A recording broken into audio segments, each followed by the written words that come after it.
कहानी की शुरुआत में एक महिला को दिखाया जाता है जो अगले 15 सेकंड में मरने वाली होती है। उसे एक अनजान हत्यारे ने गोली मार दी है। गोली उसके शरीर के आर पार होती है तो टाइम रुक जाता है।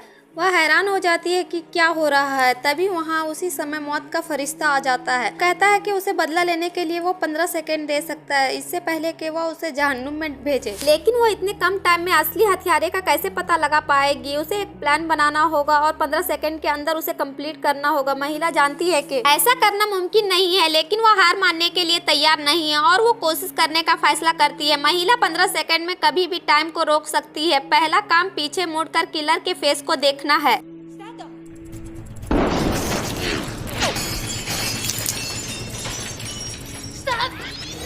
अब केवल 14 ही सेकंड बचा हुआ है, लेकिन वह पीछे मुड़कर किलर का फेस देखने में नाकामयाब हो जाती है, क्योंकि जैसे ही टाइम स्टार्ट होता है वैसे ही उसका दर्द वापस आ जाता है और वो अचानक अब भी दर्द में फिर से कोशिश करने का फैसला करती है।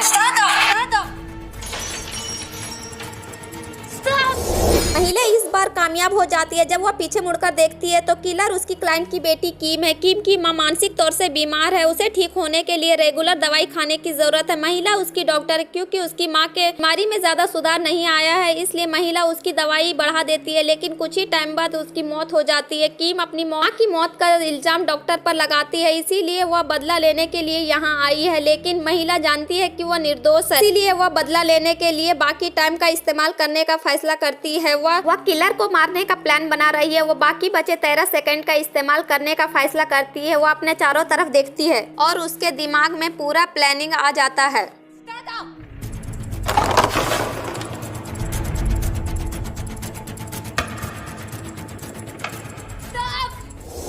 सबसे पहले वह मेडिसिन पाउडर को बिखेर देती है ताकि किलर अंदर आए तो वह पैरों के निशान छोड़ दे और पुलिस किलर का पता लगा ले।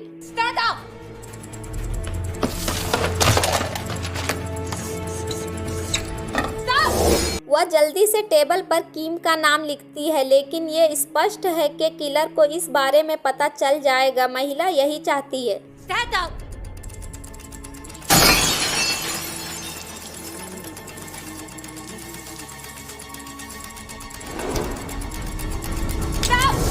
वह अपने हाथ वाले पेन को फेंक देती है ताकि किलर उसके लिखे हुए चीजों को बदलना चाहे तो उसे दूसरे पेन का इस्तेमाल करना पड़े और पुलिस आसानी से राइटिंग में डिफरेंस को पता लगा ले। हालांकि इस तरह के प्लानिंग को किलर आसानी से पहचान लेते हैं, लेकिन इस बात से कोई फर्क नहीं पड़ता क्योंकि महिला का असली मकसद किलर को मारना है।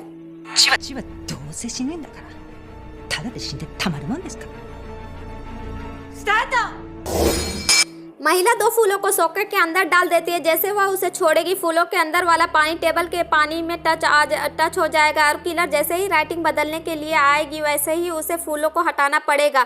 तभी वह पानी के कांटेक्ट में आ जाएगी, लेकिन शायद सिर्फ टेबल वाला पानी से उतना करंट ना आए, इसलिए महिला जमीन पर पानी गिरा देती है।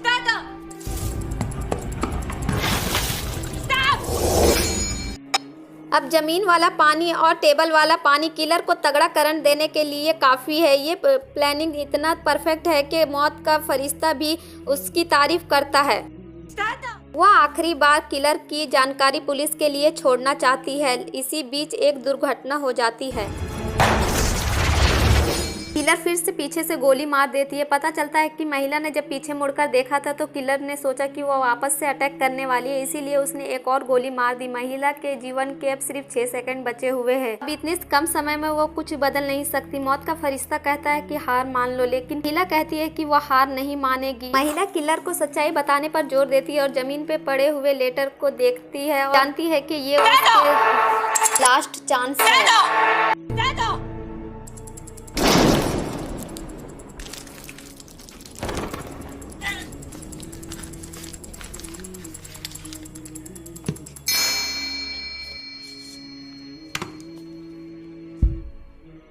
इसके बाद महिला मर जाती है। किलर को पता नहीं होता है कि महिला ने उसके लिए क्या तैयारी की है, इसलिए वह वहां आती है और किलर और महिला की प्लानिंग को देखकर मौत हंसने लगता है।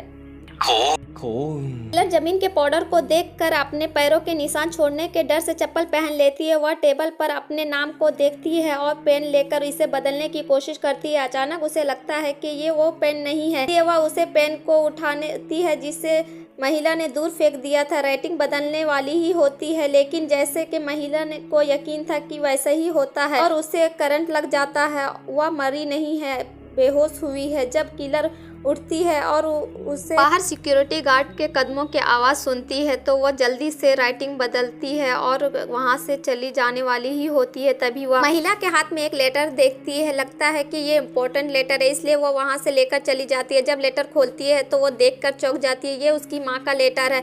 उसकी माँ को लगता था कि वो अपनी बेटी पर बोझ है और उसने दवाई लेने से इनकार कर दिया, इसीलिए उसकी हालत बहुत ज़्यादा ख़राब होने लग जाती है। ये सच्चाई जानकर उसे पछतावा होता है और वो ज़मीन पर बैठकर फूट फूट कर रोने लगती है।